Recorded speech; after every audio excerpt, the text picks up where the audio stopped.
Смртта на 16-годишното девојче од тетовското село Сиричино, кое вчера поради компликации од COVID-19 почина на инфективната клиника во Скопје, ја потресе јавноста, но отвори и старо нови дилеми. Зошто надлежните година и половина од пандемијата се уште не излегоа со детали, како и зошто Македонија се најде високо на непопуларната листа на земји со најголема смртност во Европа. Министерот за здравство Филипче во повеќе наврати најавуваше дека ќе се спроведе детална анализа за текот на лекувањето и смртноста кај ковид пациентите. До денес јавноста не слушна никакво објаснување. Здравствената состојба на пациентите претходно, типот на хронични болести, начинот на лекување, пристапот во редовноста во земањето на терапија, пристапот кон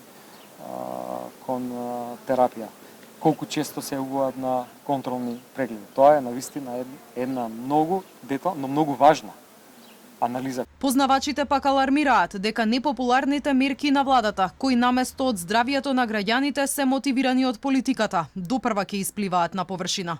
Професорот Дејан Трајковски анализира дека само 10 дена по одлуката за отворање на ноќните клубови, бројот на заразени помеѓу младите значително се зголемил.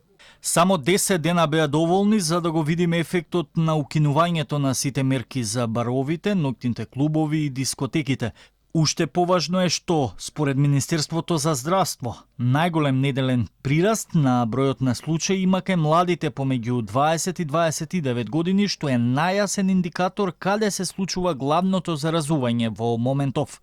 Од друга страна, лекарите се погласно зборуваат дека причина за високата смртност во Македонија е и отсуството на унифициран протокол за лекување на ковид позитивните пациенти. Вие имате неунифицираност во склоп на самите ковид центри, а не па на примарно здравствено ниво. Нас министерот за здравство година и пол, скоро 2 веќе не нема комуницирано воопшто. Ние немаме добиено ниту еден службен допис во кој што ќе ни се каже ова вака треба толку. Ние нас не комуницира фондот за здравство да ни каже како треба бирократски одредена работа да ја завршиме со цел да не бидеме казнети. Никој тука не мисли како тоа пациентите треба да го направат, како ние нас овдека. 16-годишната тинејџерка која почина поради компликации од коронавирусот е најмладата жртва од пандемијата во земјава. Минатата недела битката со вирусот ја загуби и 17-годишна средношколка од Демир Хисарско. Македонија со 7150 починати и натаму е помеѓу првите 3 земји во Европа по бројот на смртност од коронавирусот.